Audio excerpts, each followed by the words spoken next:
Hello, everyone, and thank you so much for taking time to be here with us today. My name is Shooka Bidarian. I am a TV presenter, producer, and documentary maker, and it is my absolute pleasure today to introduce to you our first speaker, Professor Mark Maslin. Now, you have already met him as he is the curator of this very event today, but I'd like to tell you a little bit more about him before welcoming him to the stage for his exceptional climate change presentation. Mark Maslin is a professor of Earth System Science at University College London. He is a leading scientist with a particular interest in understanding climate change and the major challenges that humanity faces in the 21st century.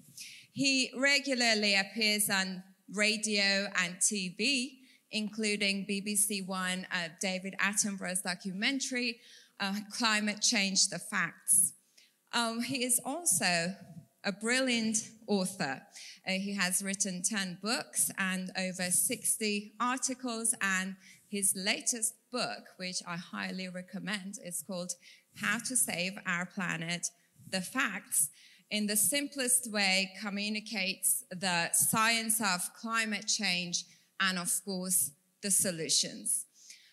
He is also the designated UNFCCC's point of contact for UCL, and he led the university's delegation to COP26 in Glasgow just a few months ago. So without further ado, please join me in welcoming Professor Mark Maslin to the stage.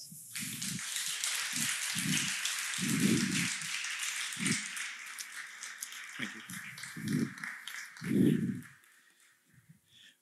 Well, what an amazing introduction. So it's all downhill from now on. I'm really sorry, okay? Introductions like that sometimes make me feel really old. It's like, oh my, have I really done all of that? What I'm hoping to do today, and I realize that you're looking forward to all the other incredible speakers, I thought I'd just set out the facts. I've set out some of the science of climate change so we're all on the same page. So when we discuss how we're going to solve it later in the day, you've all got the facts and it's all tick, tick, tick. And you'll notice some really interesting marketing. I've called today How to Save Our Planet. And oh, strange enough, my book is also called How to Strange Today, you know. So never mind, let's have a look. So I'm going to start off with this beautiful cartoon, because all of us have suffered from the pandemic. Okay? Many of us have lost people that are close to us, and we all had to endure that. And all the time, the scientists are going, we need to flatten down the curve. We need to look after people. For me, I thought that climate change would suddenly disappear, just like it did with the financial crash in 2008, when people were just barely trying to get by. But actually, people got more worried about climate change. The pandemic actually said, hey guys, guess what? Nature really is something we have to respect. And occasionally it bites back. So this climate change thing, perhaps we should take it a bit more seriously. Perhaps we should listen to the scientists. And it's exciting that we are now in a very different period of time. And I'm going to go through why I think that's true. So the science of climate change is really, really old, even older than me, as I say to my kids. Okay? So it was in the 1850s that Eunice Foote, on the top left there, American scientist and feminist activist, she showed very simply, if you take two test tubes, you fill one with air, one with CO2, you put thermometers in them, seal them up, and leave them in the sunlight. The one with CO2 warms up quicker, gets hotter, stays hotter, and releases the heat slower. The greenhouse effect was discovered. It was presented the following year at a conference by her male colleague. Well, luckily things have moved on a little bit, hopefully, with feminism. 5 years later, in London at the Royal Institution, John Tyndall actually produced this equipment with a thermocouple and was able to actually measure the greenhouse effect. And he found out that the most important greenhouse gas is water vapor. And he realized that because we have clouds and all that moisture in the atmosphere, that's why the world is so nice, mild, and habitable. So what is the greenhouse effect? Okay, because everybody talks about it. And the thing is, I feel a bit of a fraud. I feel like saying, it's simple physics. It really is. So think about the beautiful sunshine that we have here in Ostrava, okay? It's coming down and hitting the ground. So the first thing is, it's mainly light, okay? It passes through the atmosphere, and the atmosphere doesn't see it. Apart from a little bit, which is the UV radiation, which is caught by ozone, which is really lucky because that stops us getting skin cancer and also prevents DNA damage. Tick, that's great. But most of it passes through the atmosphere. A third bounces back into space. It's off white clouds, off ice sheets, and literally just goes straight back into space. 2/3 of it hits the ground. Now, imagine you're not listening to me, but you're out there sunning yourself, waiting for your best band ever, okay? And guess what? The light hits your skin and you feel hot. That's because the light has converted to heat and your body is trying to get rid of that heat. And that's what happens to the earth. It radiates that heat back out. And this is where the magic of greenhouse gases come in. So those greenhouse gases, water vapor, CO2, methane, nitrous oxides, and some nasties that we've made like CFCs, grab some of that heat, agitate, hold onto it, and then release it. If we took all of those out of the atmosphere, the temperature of our planet would drop 35 degrees, okay? So that would be a Czech summer of maybe 10 degrees and a Czech winter of -35, -40. So greenhouse gases, good, okay? They keep our place nice and habitable. Guy Callender in 1938 already recognized with temperature data from around the world, so there's 147 stations, that guess what? The planet was warming up. He could already see that warming curve. And they had a few measurements of CO2 around the world, and he was able to suggest that it was perhaps CO2 that was warming the world. And because he actually worked for the UK Coal Board, he was convinced it was the burning coal around the world that was putting CO2. So we knew all about it in 1938. We then had the incredible Keeling Curve. So Ralph Keeling started his work in Hawaii in 1958, measuring accurately CO2 in the atmosphere. And look, guess what? It's gone up every single year as we've been burning fossil fuels. It's gone up about 50% since the pre-industrial time. And this is ice cores. Some of my colleagues work on ice cores, and as you can see, I don't, because you have to be in a lab at -4 degrees. It's like, I'm not doing that, okay? Too cold.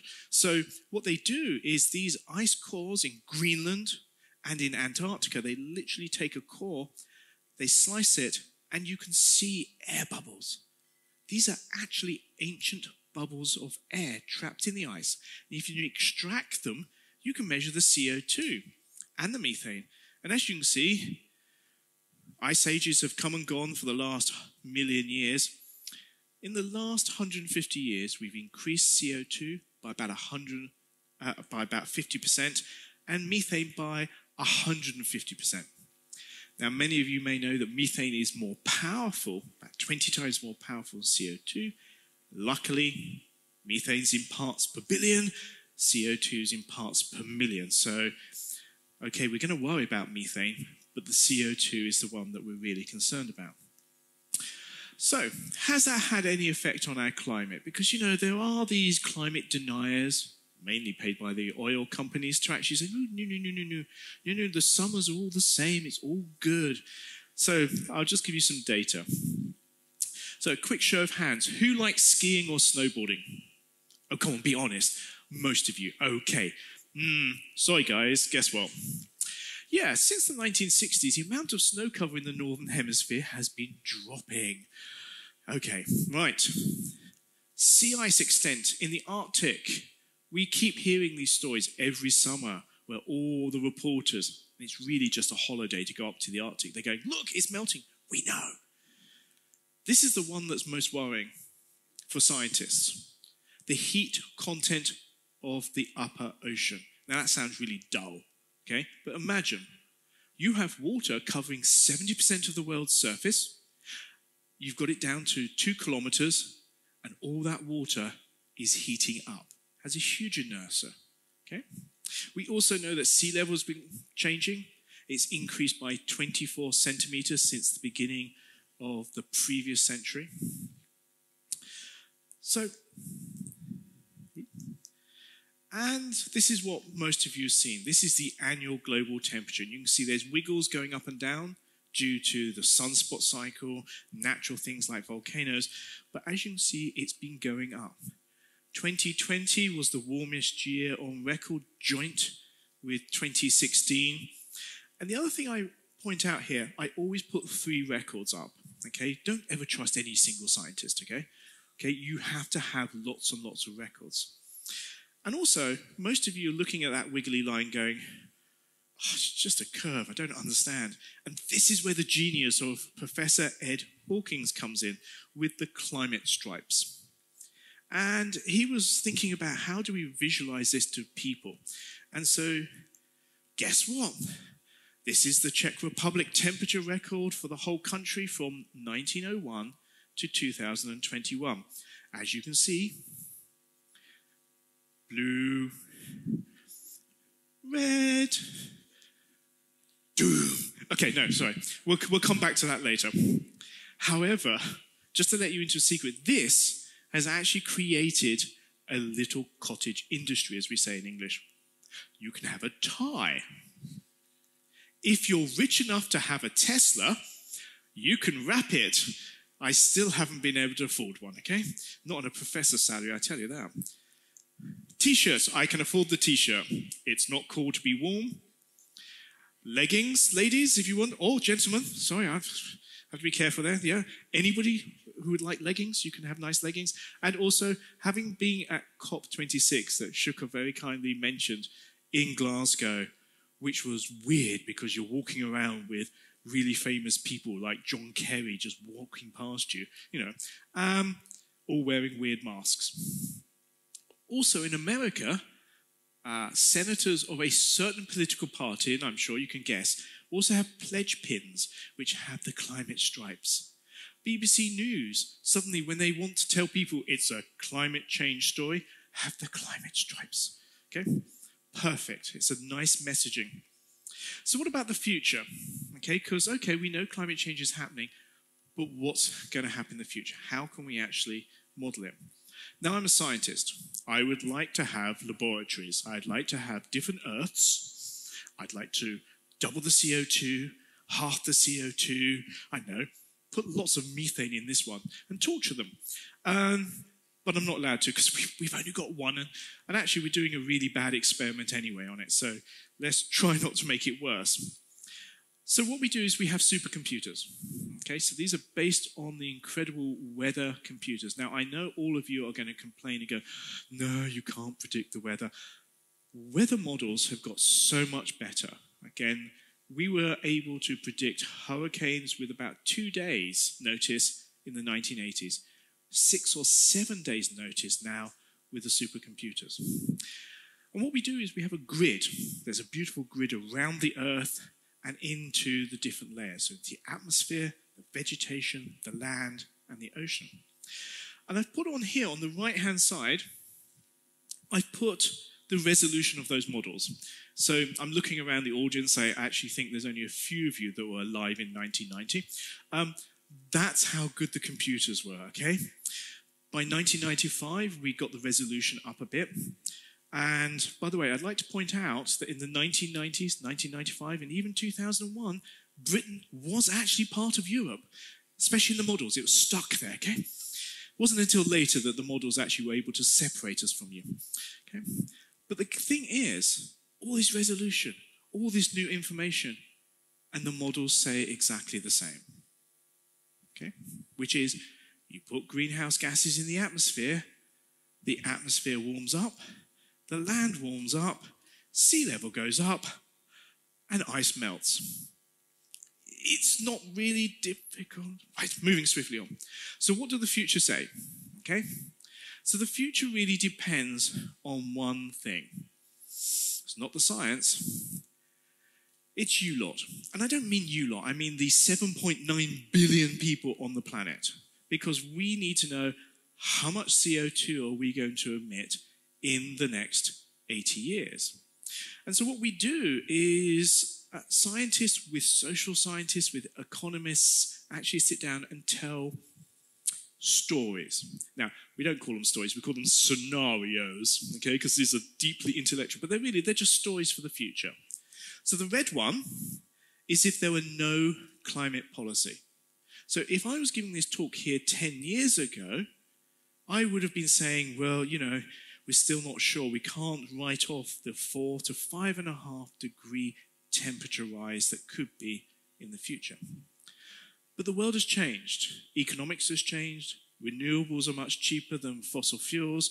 And countries are actually now starting to take climate change seriously. So current policies, 3.1 to 3.7 degrees warming. Now remember, we've already had 1.2 degrees warming.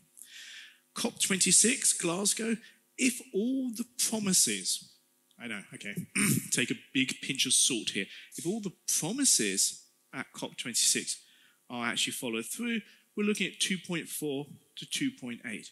Huge difference to what we were looking at 2 years ago. And then we're looking at the two other pathways. These are the political pathways.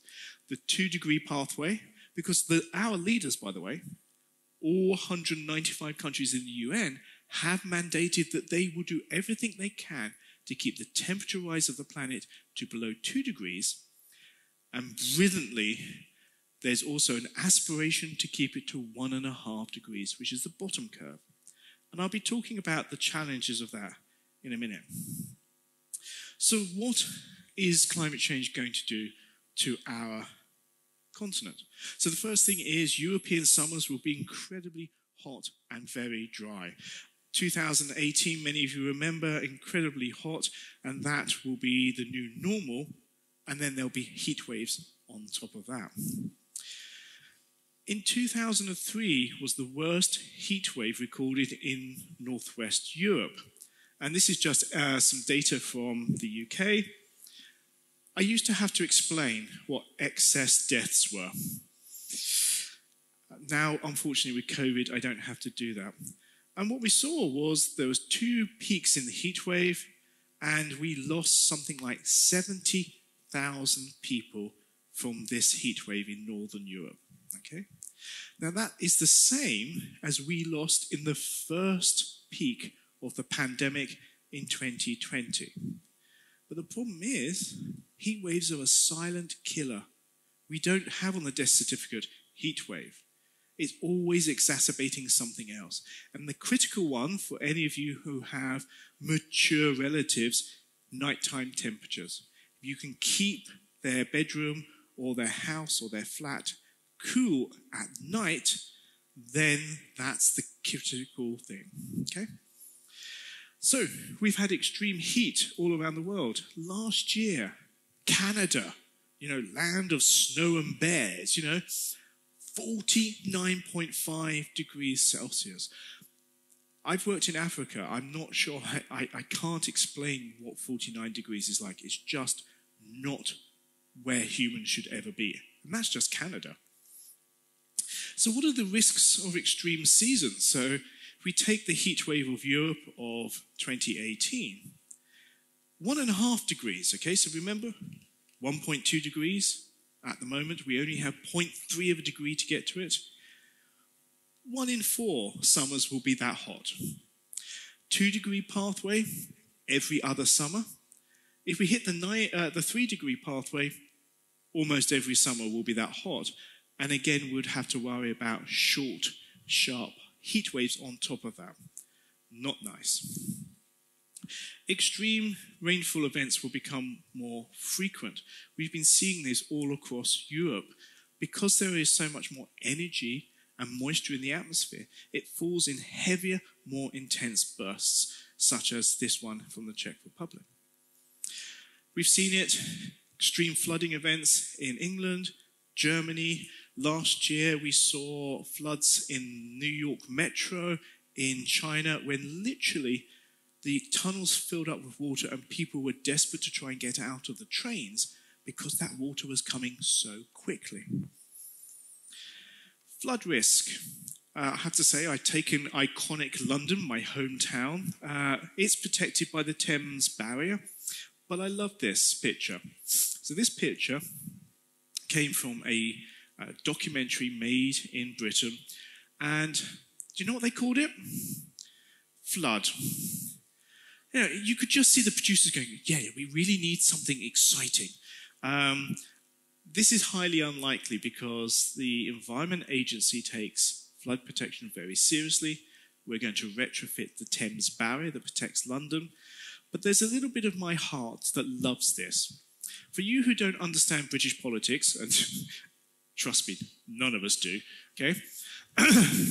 So this is the Houses of Parliament.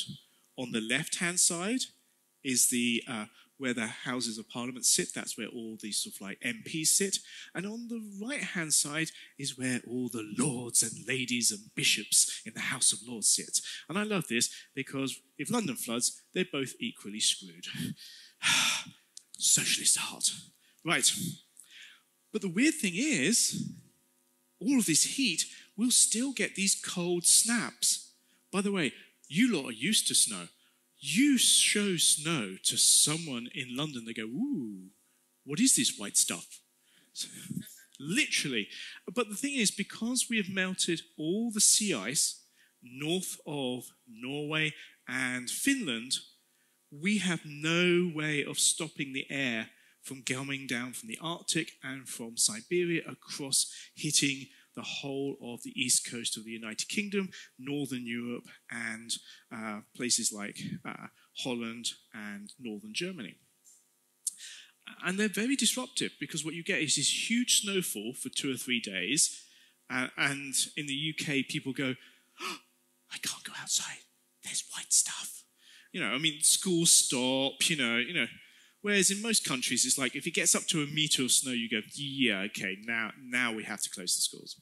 But then it melts. And actually the worst thing is sometimes the impact of the melting of all that snow is worse than the cold snap instead. And what I hate is then people go, oh, that was a really cold winter. No, we had 2 days of snow. Okay, so please, winter's warm and wet with occasional cold snaps. Well, what are the effects of climate change? So we're seeing more extreme storms, floods, droughts, heat waves, and wildfires. 2021 was an incredibly scary year to be a scientist because we saw more extreme weather events than we've ever seen before, and they're not predicted by our models. This is something we were thinking was going to happen in 10 or 20 years' time. We're hoping that this year will not be as extreme as last year. These events may lead to food and water insecurity. But I say may because at the moment we produce enough food to feed 11 billion people. But there's only 7.9 billion people on the planet. 825 million of them go to bed feeling hungry every night. So sometimes it's not about food, it's about the money to be able to buy food. Also, may lead to migration and conflict. But as we've seen on our own dear continent, conflicts are usually due to ego and madness, have nothing to do with climate or other major threats. So the UN Paris Agreement was in 2015. And as an Englishman, I have to say something. Yeah, the French were really good. Okay, they were incredible negotiators. They got 195 countries to sign up to think about how to actually keep the world to 2 degrees and possibly 1.5 degrees. And I love the lack of sugarcoating. To achieve this, we will need to completely transform energy generation, industry, infrastructure, personal behaviors. Yeah, so not much then. Okay, let's have a look. So this is the challenge, okay, because I don't think you should underestimate how challenging going net zero will be. So the red line is our emissions going up to the present day. They have sort of leveled off slightly. To keep to the 1.5 degree target, we need to do this. We need to go globally net zero by 2050. So imagine the whole of your country going net zero, okay? And I have to say, this site is an incredible sort of like architectural gem to show how we can take the Industrial Revolution and we can repurpose it for our own purposes. We don't have to stick with fossil fuels in the past. The thing that scientists don't tell you is that that's great. Thanks, guys, we've made it. And by the way, I'm not even sure how we do that. Yeah, then we have to suck CO2 out of the atmosphere for the rest of the century. Let's move on to the next slide. Yes, but we can do it. So people always ask me, so COVID, I wasn't able to fly, I wasn't using my car, I didn't do anything. This must have helped. Well, actually, no. So the emissions for 2020 were 93% of 2019. And actually, that was the same as 2006. The reason being is most of the fossil fuel emissions come from energy generation. 80% of the energy generated around the world now still comes from fossil fuel. Secondly, agriculture. We still ate. Actually, if you're like me, I ate too much during lockdown, okay? So I was actually putting on weight and I was taking in food. Food was still being produced around the world. And of course, we were still having goods and services. I'm not going to ask you to put your hands up who actually relied on Amazon and everything else to have sanity during lockdown. We won't go there. So no. So this actually highlights what the issues are. Energy generation, agriculture, transport. So what we need is win-win solutions. And actually sometimes win-win-win. What do I mean by that? Well, I mean we need policies that reduce our emissions, make people healthier, make people wealthier, make people safer. Okay, so let's have a look at those. So the first thing is, this is not us. It's a tripartite. So there's 3 major groups. Government. Okay, our governments must step up because we know what governments can do if they put their minds to it. They can regulate, they can subsidize, they can incentivize, they can tax. And one of the things that when I talk to incredible business leaders and CEOs, they need to regulate and enforce. It's no good having incredible rules if nobody actually follows them. Corporations, businesses, there's some incredible businesses out there who are really driving the green agenda. They are being sustainable, they're going carbon neutral, they're really going for it. And then individuals, please do not underestimate yourselves, okay? Firstly, you make demands of government, okay? You are the power that actually allows them to be in government. You also have power over the corporations. It's in your wallet, okay? If you buy electric cars, if you buy green electricity, if you buy sustainable fashion, excellent. It all works. The other thing I would say about individuals is you never know when any of you is going to have an influence. The reason I say that is I work with a lot of companies. One particular one is €5 billion turnover. And I found out the story. There were 2 people, middle managers. They were around the coffee table, mid-morning, drinking coffee. One of them, a bit agitated. They had climate anxiety. And we're going to talk about that later with some brilliant clinical psychologists, Liz and Paddy. But they were getting really upset. And a friend said, well, what's wrong? And they started to come, oh, I feel exactly the same. So these two people suddenly realized that by sharing their anxiety, so they started to talk to other people. Within 5 years, this company had gone from zero to incredible hero, winning 5-star prizes for the Carbon Disclosure Project. So you never know what conversations of how influencing you have. Also, you'll hear this whisper, we can't afford to go net zero. It's going to make poor people poorer. I'll stop you there. One, if we don't deal with climate change, it's going to cost us 20% of world GDP by 2050. I'm sure some of you can do the compound interest in your own head. That's a lot of money in 2050. If we do the infrastructure changes now, 1% of world GDP to change our infrastructure from fossil fuels to renewables. And also, if we do it properly, the Downdraw Project says that we can save $46 trillion, that's about half the world's GDP, if we do it properly. Things like healthcare savings, more jobs, etc., all really good ways of doing it. The other thing to remember when they say things like this is poverty is not natural. Poverty is a political choice. So when they say, oh, it's going to make poor people poorer, it's like, well, hang on, you're in power. You can actually get rid of poverty if you want. You can just redistribute the money in the country and poverty will disappear if you want it to. So poverty is a political decision.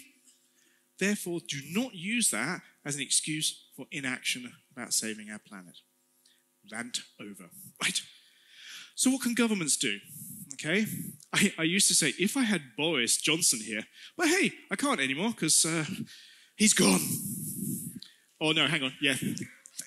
Thank you. Actually, sorry. No, he's going slowly. Okay? Yes, please do not talk about British politics because, yes. Moving swiftly on. So governments support renewable energy. Duh. Okay? Tax fossil fuels and cut fossil fuel subsidies. Fossil fuel subsidies around the world average out over the last 10 years $500 billion. That's $500 billion of taxpayers' money given to fossil fuel companies to pollute the planet. Yeah, no, I don't get it either. Support electric cars, and I always say this, like, put charging points in everywhere, make sure they have the same plug, so actually you can charge all cars up. Invest in public transport. Carbon neutral buildings and retrofitting. One of the big issues we're going to have in Europe is how do we actually warm our homes? I know I've talked about heat waves, but hey, let's be serious. Much of the time it's cold in Europe. So therefore we have to work out how to heat our homes. Gas central heating is incredible, but we're going to have to move to heat exchangers, which is great because they also cool our houses for the heat waves. Win-win. Reforest and rewild. Again, we have so much space that we can actually plant forests and actually return wetlands and other biodiversity hotspots to their natural state. Promote low emissions farming and diet. I'm going to come back to diet. Support and expand emissions trading schemes. The European carbon emission trading scheme has been incredibly successful. And what's really interesting is last year, China opened one up for the whole of China, which is about the same size as the European one, to literally use market forces to drive down their emissions. And the green economy. The problem is that fossil fuels are really obvious, whereas the green economy isn't. I mean, it's everywhere. It's paper straws, it's electric cars, it's even things like titanium ball bearings, okay? And you're going to be asking me, like, why is Mark saying these little ball bearings are part of the green economy? Because if they're used for wind turbines, they are essential industrial productions for our green economy.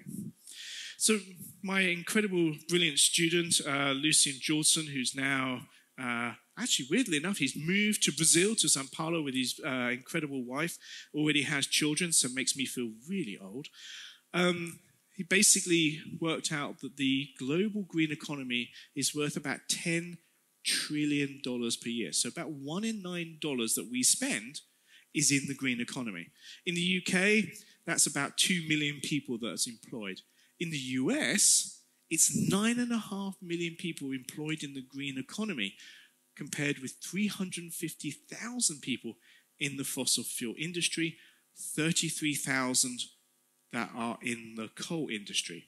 So I've never understood why any president would support that, because really you want people to have jobs to vote for you.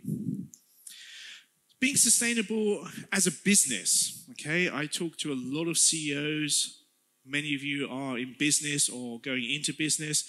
And what's incredible is that the Carbon Disclosure Project has shown that if you actually deal with the climate change threat and you think about sort of like how you can actually go carbon neutral, you get a 67% higher return than companies that don't. That's an increase of profit of 67%. Why wouldn't you do it? So you have incredible companies. I mean, I know most of us don't like Microsoft, and yes, and it doesn't work. But as a company, they've decided they're selling you computers and software in 2050. So they're going to make it a nice 2050. They are going to, by 2030, go completely carbon neutral. Fantastic. And then, between 2030 and 2050, they're going to take out all the carbon pollution that they created, their supply chain has created, and their value chain. Yeah, no, I don't know what a value chain is either. Since 1975. That's incredible. Okay? And you have other groups. I also put up, slightly tongue-in-cheek, BP, that well-known green company, has also said that they're going to go carbon neutral by 2050 and still sell as petrol. Right. So companies, okay? I do a lot of work with companies and they are incredible. So if they can set transparent, meaningful greenhouse targets, no company can go carbon neutral overnight, okay? We wouldn't believe them, and it's impossible. So it's a journey. Switch to 100% renewables, engage employees in the company's sustainability agenda. These are the most powerful people in your group. Use carbon neutral buildings and retrofit buildings. Offset emissions through reforestation and rewilding projects that you oversee and you keep an eye on, because your shareholders, your employees, your customers will all want to check up on them to make sure there's no greenwashing. Link your ambition to supply and value chain, and lobby government. We need government support to actually save our planet. Empower entrepreneurs to drive the green economy. So, the bit you've all been waiting for is, what can you do? Okay, I've always wanted to do that. So my first piece of advice is talk about it. I really do mean that. Talk about it to everybody. I find it really strange that the greatest threat to our species, and we don't talk about it. It's like, whoosh. If we don't talk about it, it doesn't exist. But what I've seen is so many amazing conversations. I've seen conversations in schools where young people have suddenly got energized and they start really exciting projects. I've seen companies, as I said, switch from what is the environment to we're going to save it. I've seen churches, organizations, charities all start to take it on seriously just because of those conversations. So this is where I'm going to help you. Move to a more plant-based diet, okay? You'll live longer. You'll be able to actually keep up with the killers in the rain, okay? All good. Now, do I mean go vegan? Do I mean go vegetarian? No. What I mean is take small steps, okay? So firstly, try to include as much plant material in your diet as possible. Now, if you are a die-hard carnivore, just say to yourself, okay, I'm just going to have meat once a week as a special, okay? And then you go, oh, perhaps I can have it once a month. And then, of course, no one's ever going to accuse you of being evil if you just go, I'm just going to have it on high holidays, okay? So again, it's about making sure you have this balance. If we all moved to what I call a flexitarian diet, and we cut out, say, red meat, we could halve the carbon footprint of the planet from food. Wow, okay? Oh, we'd all live longer, okay? According to one calculation, it would give an extra 10 years on life expectancy of everybody in the planet, on average, okay? Might not be you. There are buses out there, okay? Switch to renewable electricity. I used to say this. At the moment, I'm just going, just try to pay your bills, okay? Because the energy companies are ripping us off because they know that, oh, there's a war on, and therefore we can up the prices. Reduce, reuse, recycle more. You'll notice no plastic bottles on the stage. That's also because I'm scared of Jamie, and Jamie will be coming up on stage and talking about microplastics later on this day. Also, consume. Reduce your consumption. Let's be honest. The most important thing that we realized during the pandemic wasn't t-shirts, wasn't sunglasses, wasn't shoes. It was being able to see our friends, our families, hug, and actually be social. We are an incredible social species. Look at us, okay? We are walking around with tens of thousands of people at this incredible concert and festival. This is what we love doing. It's not the advertising agency going, you must have a bigger car, okay? So consume. If you have to consume, we all do, okay? Then consume with trusted brands, ones that you know are sustainable, that you think actually are thinking the same way as you are. Walk and cycle as much as possible, okay? Let's keep fit. Let's all live to 100. Use electric and hybrid cars if you can afford them. And fly less. Yes, I did fly here. No, I couldn't work out how to get here actually without taking 3 days, okay? Do I want a high-speed train network across the whole of Europe? Going 300 miles an hour? Yes, I do. Divest your pension. If you're lucky enough to have a pension, make sure that money is doing good things and not investing in destroying yours and your children's planet. If you have investments, and weirdly enough, I actually know quite a few people that are really scarily rich. If you can get them just to move their money away from fossil fuels, that works beautifully. Vote and protest. As Shooka said, we were all at Glasgow at the COP26 meeting. What was the most incredible thing was on the Friday, all the young people went on strike. They went, right, we're not doing school, we're going out there. And there's this huge protest, incredible. Of course, Greta was at the France, you know, hi Greta, you know, all fantastic. And I thought, wow, that was amazing. I was wrong. Saturday, it felt like every single person in Glasgow had come out. There was an octogenarian, an 80-year-old like this, and I felt like I'm not sure he's going to make the end of the protest. You know, there were people with babies, just incredible, because people are now taking this very seriously and can see that there are great solutions, things that make things better. So for me, the battle against climate change will be won and lost now, okay, in this post-pandemic recovery. And I love this. This is Paris, looking all green and fresh. You know, there's the Eiffel Tower in the background. And I know this is a bit stereotypical. And of course, this is New York. I was looking around. Some of you might be old enough to remember which film this is from. You know, this is the original Planet of the Apes. Charlton Heston banging on the sand going, damn it all to heck, we burnt it. So yes, it's all to play for. I just thought I'd literally say something about Glasgow. There were strong words about keeping to the 1.5 degree target. The words phasing down coal, removing inefficient fossil fuel subsidies were in the text for the first time ever. We had new pledges that will come out in Egypt in this autumn to try and boost the ambitions around the world. And Article 6, now this sounds the dullest thing on the planet, Article 6. That's all the rules about how you trade carbon between countries, within countries, and with companies. However, we failed as the rich nations to provide the 100 billion to the least developed countries to actually get renewables. We didn't create the Glasgow loss and damage. And we're still not close to that 2-degree pathway. We're 2.4 to 2.8 if we're lucky.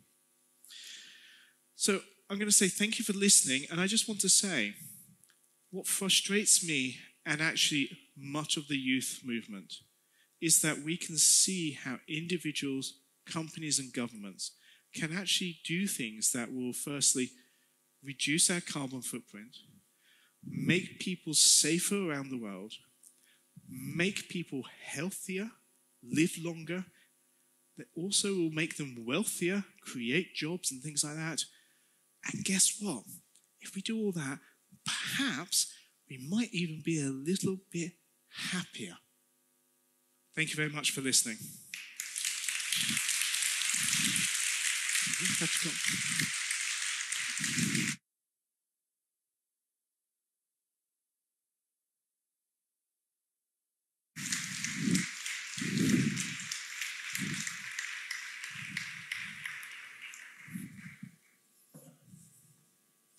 This is the scary bit where you get to ask me questions, okay?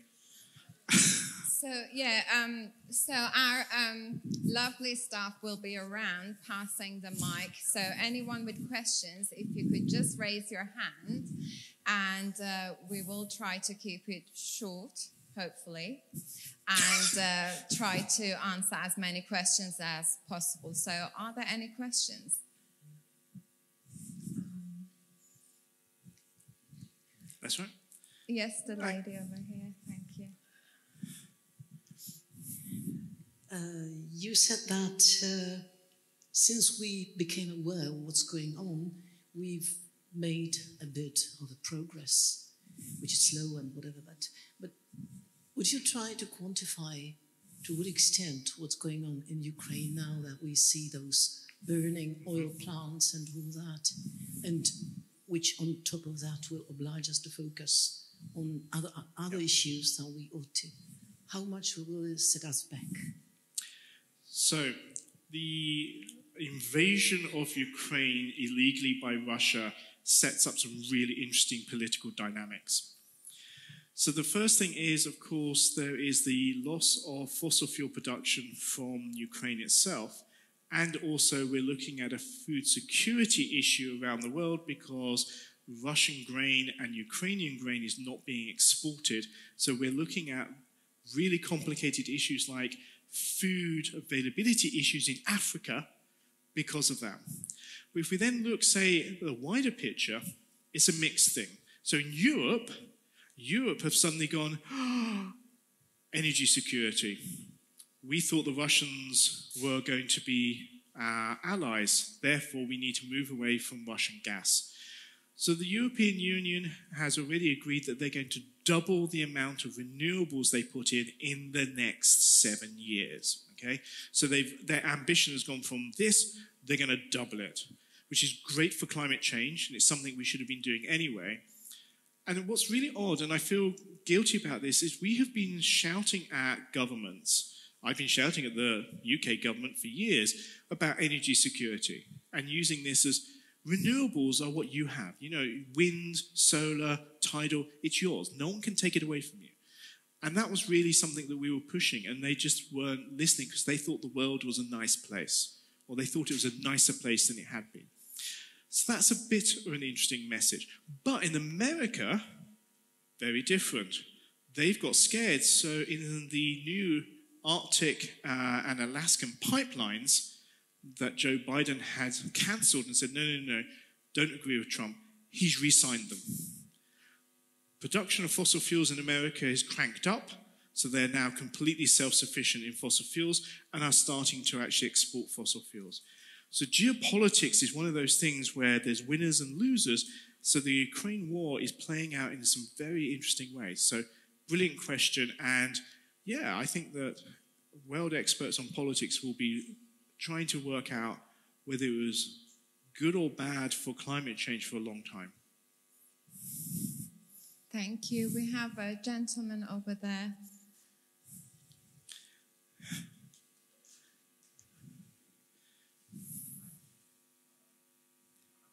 The mic is not on, sorry.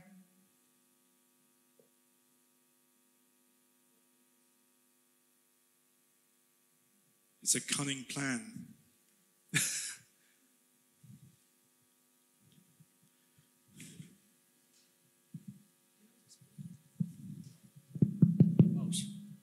Thank you. I want to ask you about the point you made about investing in electric or hybrid cars. If you could elaborate on why you include hybrid cars in your suggestion, because in Denmark, where I'm from, we've been told that hybrid cars actually doesn't reduce pollution compared to fossil fuels. Okay, so the reason I do that is because each country has a different development pathway, and so therefore have a different way of actually building their infrastructure. So there's certain countries that you could not now give everybody an electric car. There's just not enough electricity. I mean, so you have to think about staging posts. So in some countries, hybrid cars that allow you to charge but also allow you to use the sort of petrol engine is a way of actually slowly easing people into that while you build up the electric grid.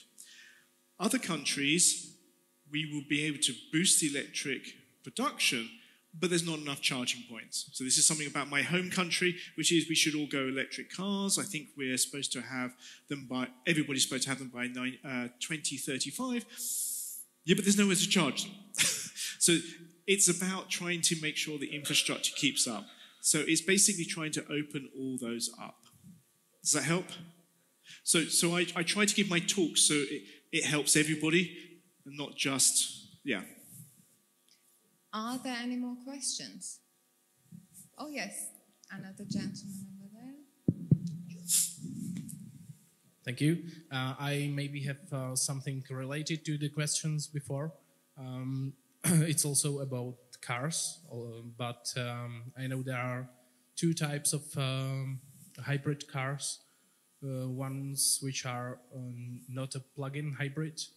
So maybe the guy over there meant the other cars, but plug-in hybrid can really help because when you are going just short trips, you can go only on electricity. So in the city, it really makes sense because you have a car when you can go on electricity, but when you need to go further, the electric car might not be the solution for you because you have to travel long distances and there are no enough charging points whatsoever. My question is, have you considered or do you know something about trying to recycle the electrical cars or hybrid cars, something about getting rid of old batteries and everything? Is this in consideration of thoughts of environmental things about electric cars? Thank you. So this is a really important question, which is we have some issues with the green economy. The first thing is that we need lots of rare earth metals, okay? That's mining, okay? And the places that currently mine rare earth metals do not necessarily have the highest degree of human rights, okay? But that's also true of aluminium, coal, and other things around the world. So we need, as a global society, to make sure that mining is actually improved in its way it does it, environmentally and socially, and takes care of human rights. I'll also be very honest with you, as the green economy expands, we're going to be doing more mining, okay, not less mining, because we need those. The other thing is that the European Union is incredibly forward-thinking. They are already talking about the circular economy.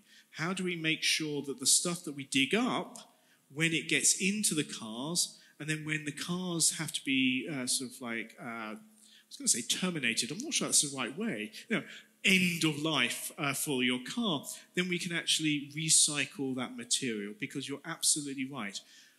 The amount of damage of mining we can actually get the stuff out of there. And there's some really interesting regulation, which unfortunately the United Kingdom is not part of, whereby they're going to mandate things like mobile phones.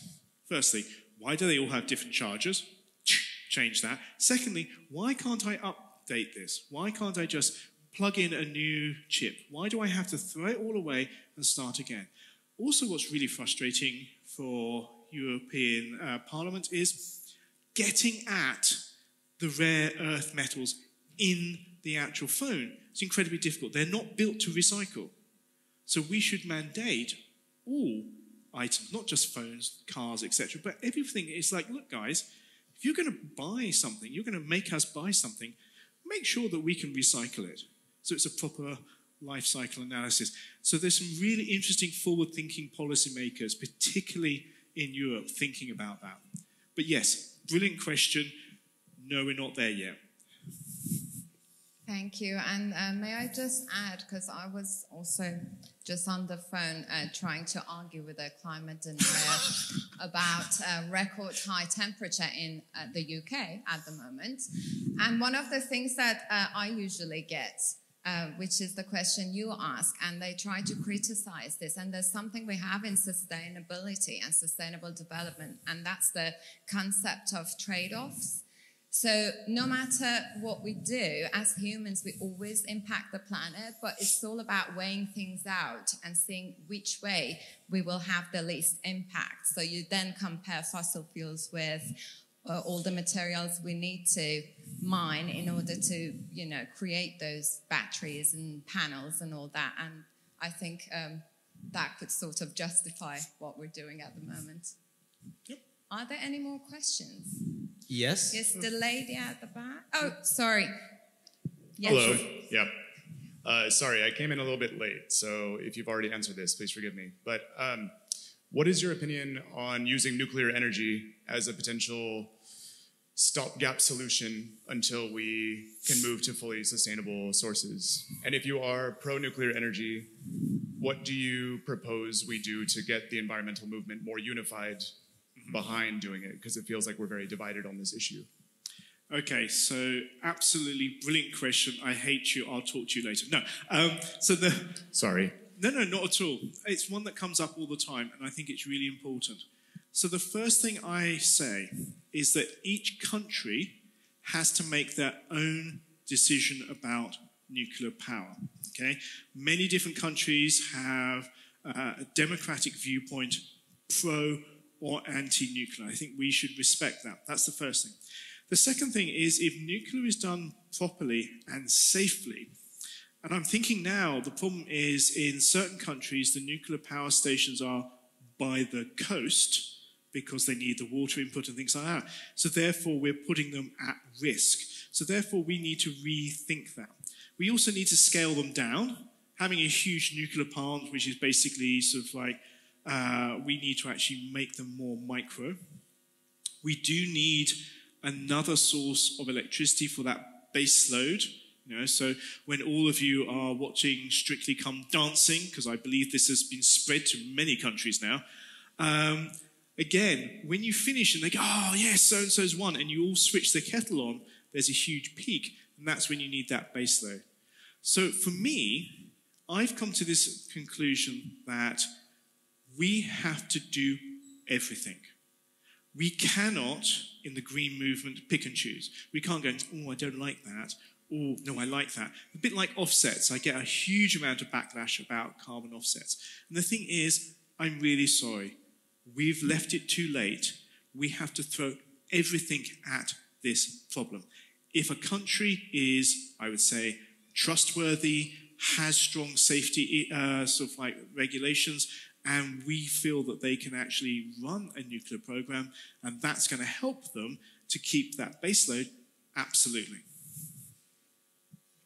Thank you. Are there any more questions? Yes. I think we can Hello? take the last one. Let me ask. We can't. Oh, yes. Sorry. Oh, sorry. I would like to ask about the decreasing of carbon oxides from atmosphere. And the question is whether we are still in the situation that it's enough just to reduce our production of carbon oxides, or it's already clear that it's a must in the future artificially to take out carbon oxides from the atmosphere, and that we have to do that in some industrial or chemical way. So the question is, can we just reduce what we're doing, or do we need to actually suck CO2 out of the atmosphere? So the interesting thing is that that's built into the politics. The reason they say net zero by 2050 is they're aware that we will be able to reduce our emissions, but there's some emissions that by 2050 we'll still have. Agriculture, some transport, we won't be able to get rid of that. And so what they're saying is, if you have a little bit of emissions, you can counter that by sucking CO2 or greenhouse gases out of the atmosphere. So you get to a net zero, not absolute zero. So for me, the most interesting thing is, of course, reforestation, rewilding. We've cut down 3 trillion trees. So we've cut half the trees on the planet down. And because, even though the planet's getting more populous, there's going to be 10 billion of us by 2050, we're all living in big cities. And so therefore, the world is actually getting a wilder place. So there are large areas that we can reforest. So that's tick. Will we need other technology? Can we actually build sort of big fans to suck CO2 out of the atmosphere? Yes, if we can get a carbon price to the right level. For example, we can actually make artificial kerosene. So what we need is a big factory next to a load of water with the atmosphere, loads of solar power. You take the CO2 out of the atmosphere, you take the water out of the the ocean, you combine them, you make kerosene. So we can all fly guilt-free. Wouldn't that be lovely? So yes, all of that is part of the mix, and yes, we'll have to take stuff out of the atmosphere. That was a really long answer to a short question, sorry. Thank you. If there aren't any more questions, I believe we are getting closer to the end of the session, and then we'll have a little break, and after that we'll carry on with panel discussions and more presentation. So thank you very much, guys. We've got 15 minutes break to go and get some more caffeine, and then we have the incredible Shooka Bidarian and Tursing, the ex-Prime Minister of Bhutan, on stage talking about their activism. And I get to interview them. Sorry. Yes, I'll be very calm, I promise. Okay? Thanks, guys.